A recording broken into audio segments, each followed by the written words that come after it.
you guys, welcome back to a brand new episode. Goofy is here, but he's tuckered out. It's a hard life. So, for today's video, we are going to be diving into the 28 blanks later franchise. What's it called? 28 days? I don't know. Because the new installment, the third in the trilogy, is available to watch at home. So I am now able to review it for you guys. And since this is a series that I haven't really paid attention to before, and since, there's movies to review all the time, might as well, right? Now, most of you guys know how I feel about zombie movies. They aren't really my thing. I will say every now and then there's one that comes out that really surprises me or really gets me thinking. And I would actually argue that these were some of them. I enjoyed maybe the more socio-political kind of conversation that was happening, or the under themes, whatever you want to call it. I think that made me appreciate it a lot more than just like the crazy gore and violence. I mean, it is pretty top notch, but it also very much just feels quintessential early 2000s horror. And I would even specify early 2000s British horror. Have y'all seen Dog Soldiers? It's got a very similar energy and vibe to it. Even how it's filmed, how it looks. They're very, very similar, and they're from the same time period. So I'm wondering if that was just the thing. I don't know. But yeah, I'm excited to dive into this. I actually enjoyed the movies much more than I thought I would. So we'll dive on in. Now, I should give the movies more credit that it's really hard for me to not like a movie. We'll get there. There's some coming up that I just kind of was about.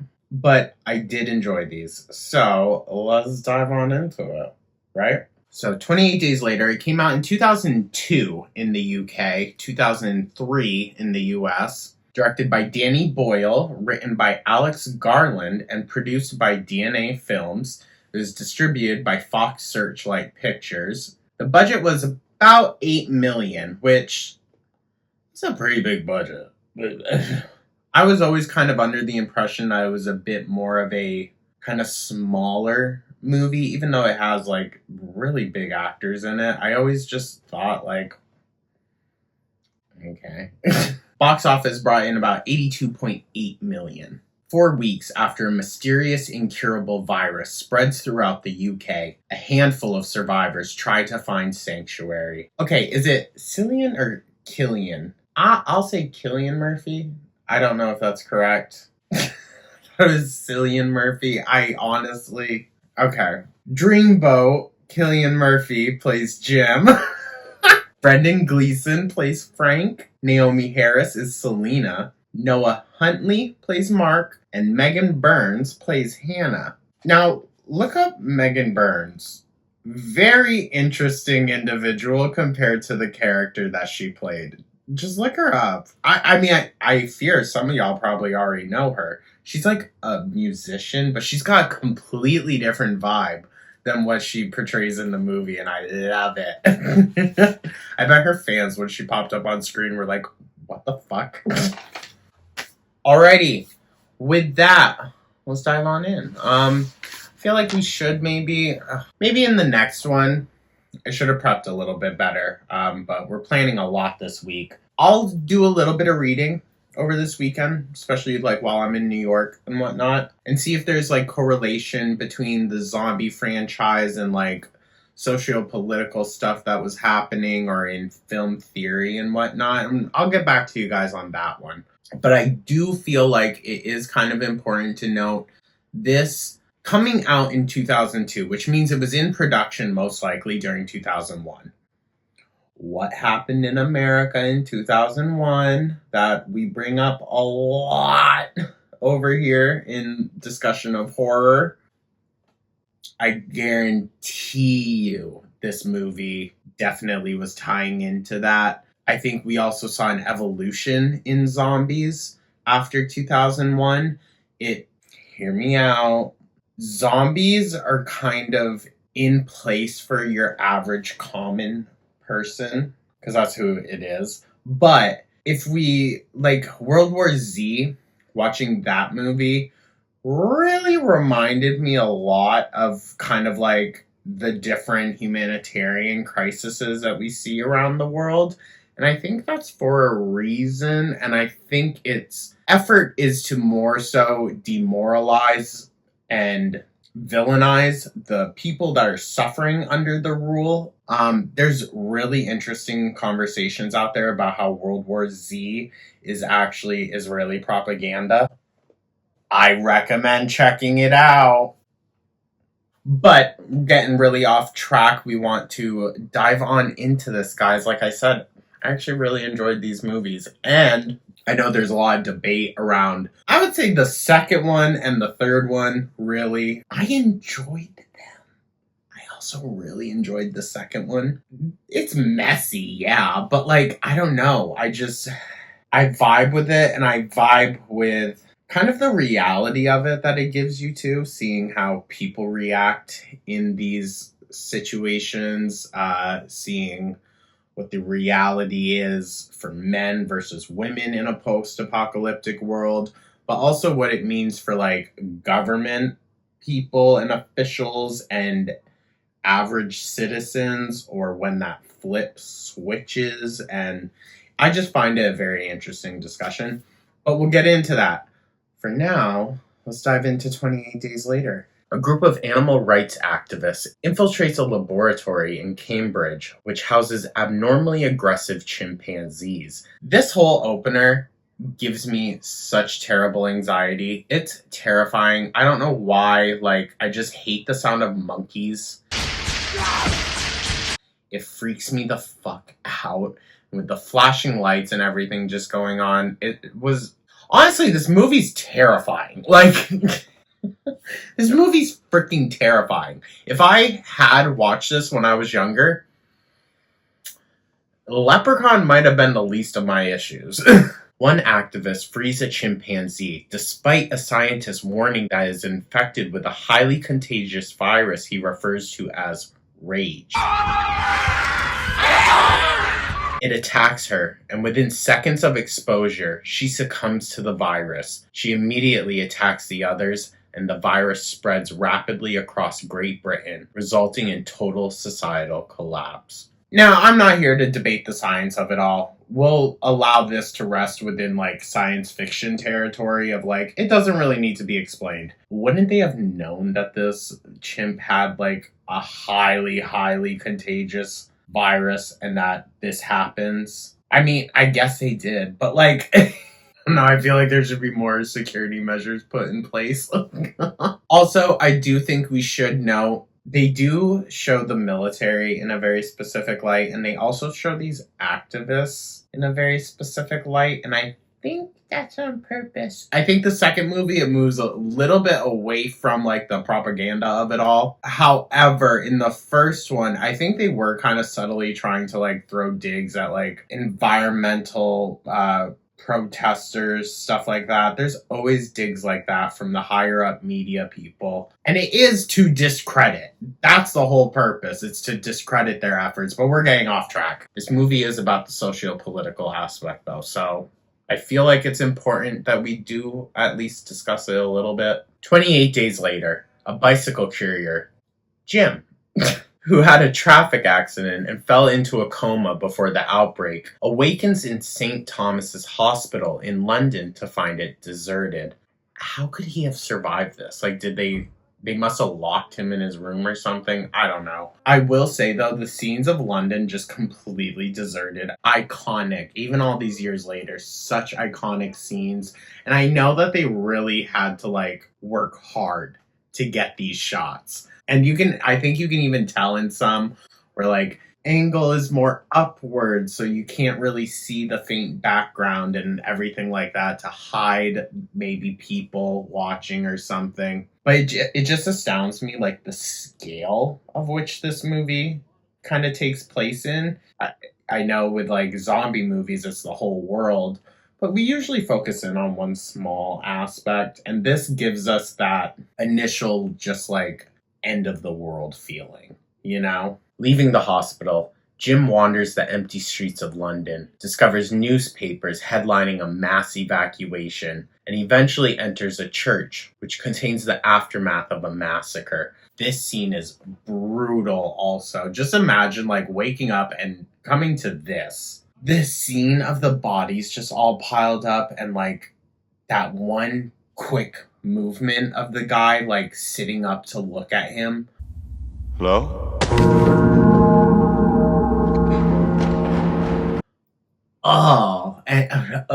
Zombies really for me aren't scary most of the time. It's always more the emotional weight that a zombie apocalypse carries. I love that this movie does focus in on that too. It gives you the rage, the violence, the carnage that I think we've kind of come to know zombies for, but it also still holds on to that like really strong emotional trauma that would come from something like this. I'm specifically thinking about like Jim and his parents, that scene. Like, it seems like such an emotional weight to carry while on top of just fighting every single second to survive. No. If a zombie outbreak happens, thanks, guys. It's been great. Deuces. Infected humans appear and chase after Jim, but he is rescued by survivors Selena and Mark, who take him to their refuge in a street-side shop. At Jim's request, the group travels on foot to his parents' house in Deptford, where he learns that they have died by suicide.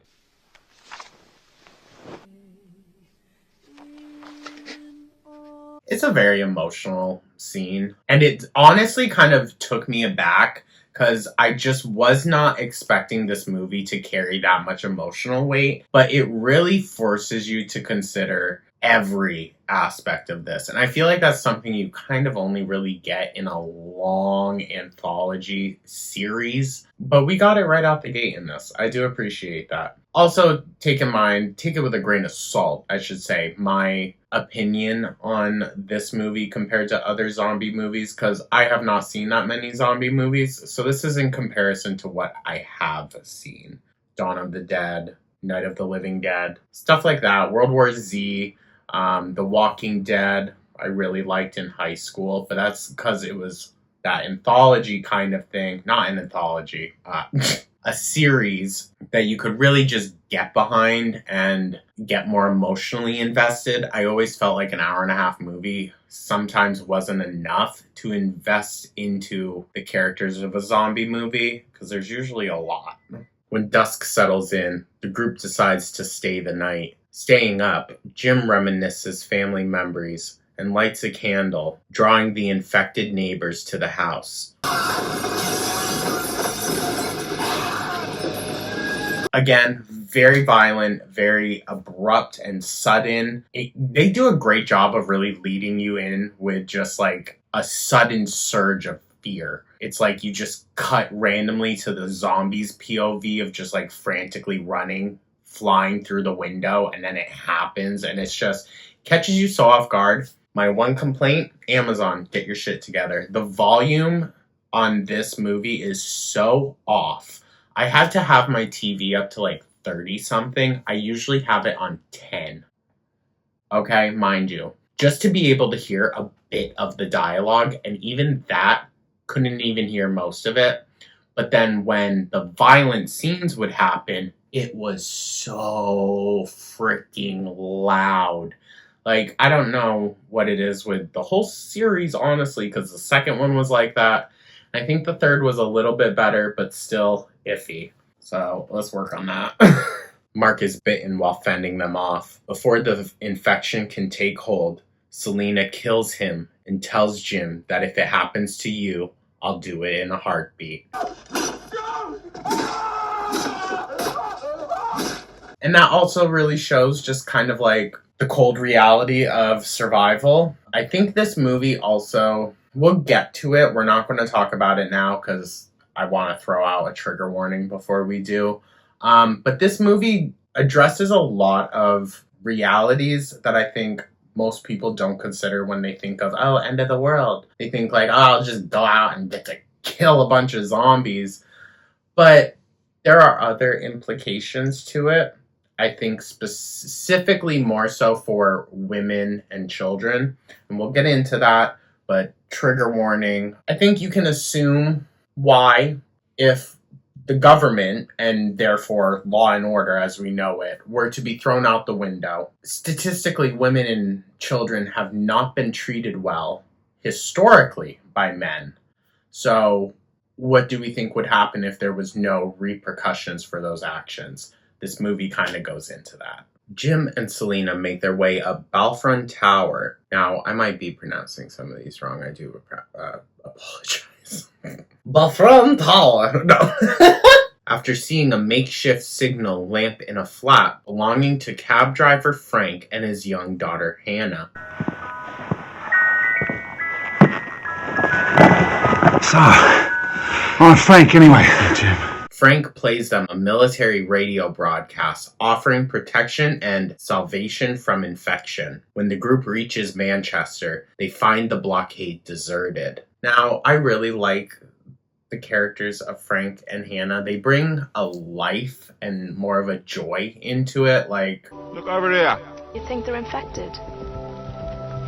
No. Doing just fine.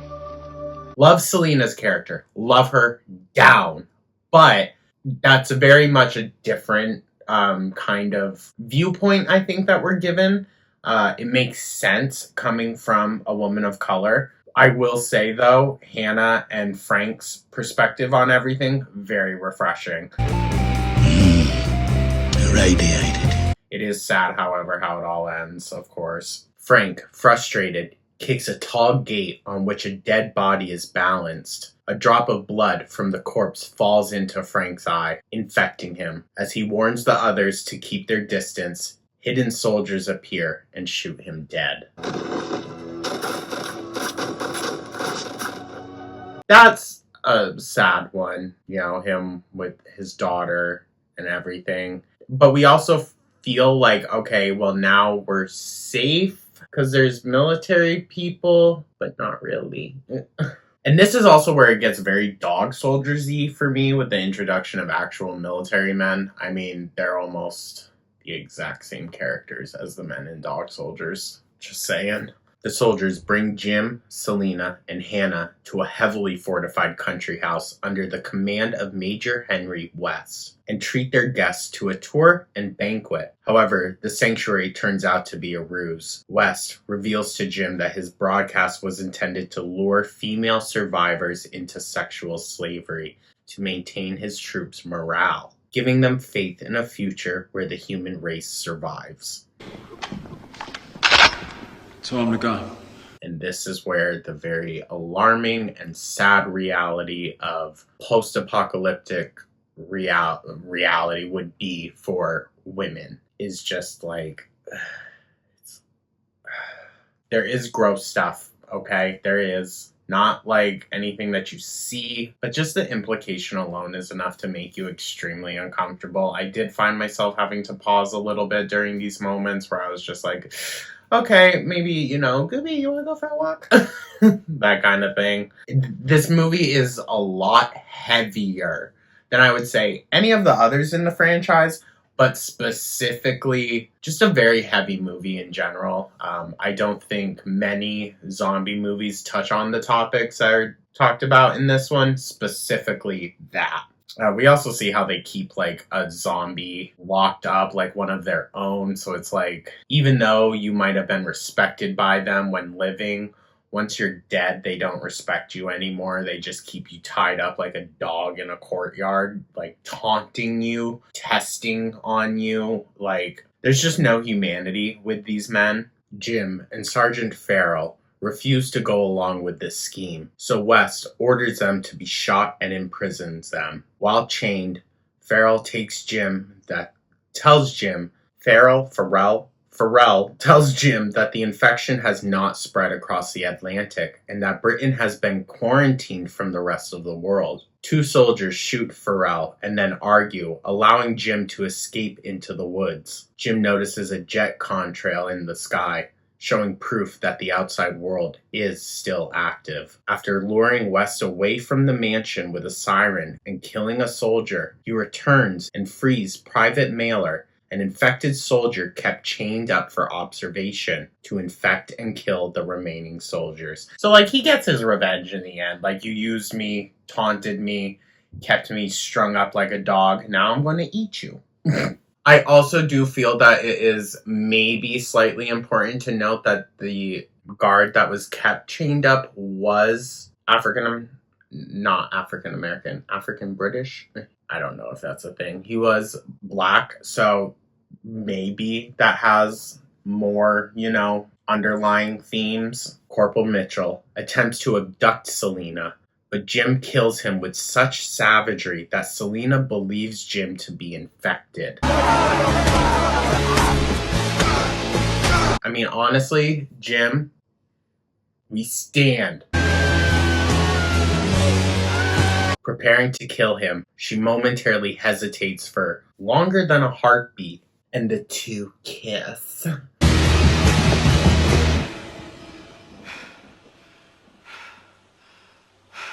was longer than a heartbeat. Now, that is one thing I could have maybe done without the underlining, like, oh, they just have to be together. Jim, Selena, and Hannah attempt to escape in Frank's cab, but West, who has hidden in the back seat, shoots Jim in the stomach. Hannah retaliates by putting the cab in reverse, causing Mailer to burst through the rear window and drag West out before kicking and punching him to death as the car drives away. Honestly, great scene. Like, DoorDash for zombies, that's basically what it was. Dropped him right off.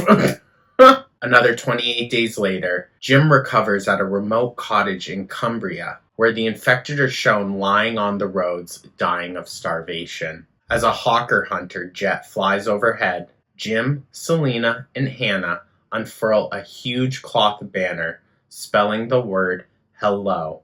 The three survivors wave at the jet and wonder among themselves if the pilot had spotted them. Now, it really gives you that sense of like, ooh, we're working our way out of this, we're overcoming this. Of course, we would later find out that that was not the case, but it does end on a bit of a happier note, so I will say that's nice, I guess. Pretty much every movie after this, it's not like that.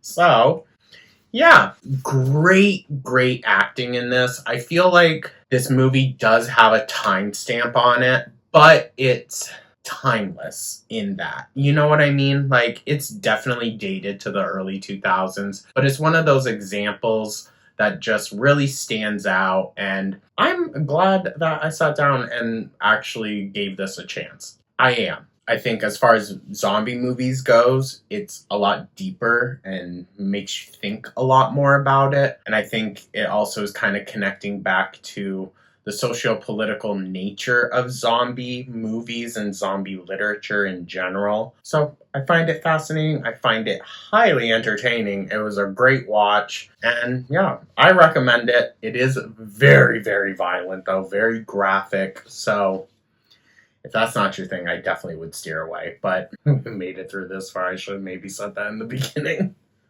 Anyways, you guys, thank you so much, as always, for tuning on in. Hope y'all are having a great week, and yeah, we're going to work our way through this series. There's only 3 movies, so it shouldn't take us long. I am a little bummed that we don't get a 28 months later. We never got that, but whatever. Thank you guys so much. Join me next week. We'll just do it weekly for 28 weeks later, and yeah. Let me know your thoughts down in the comments, like and subscribe, all that. And I will catch you guys in the next one. Take care.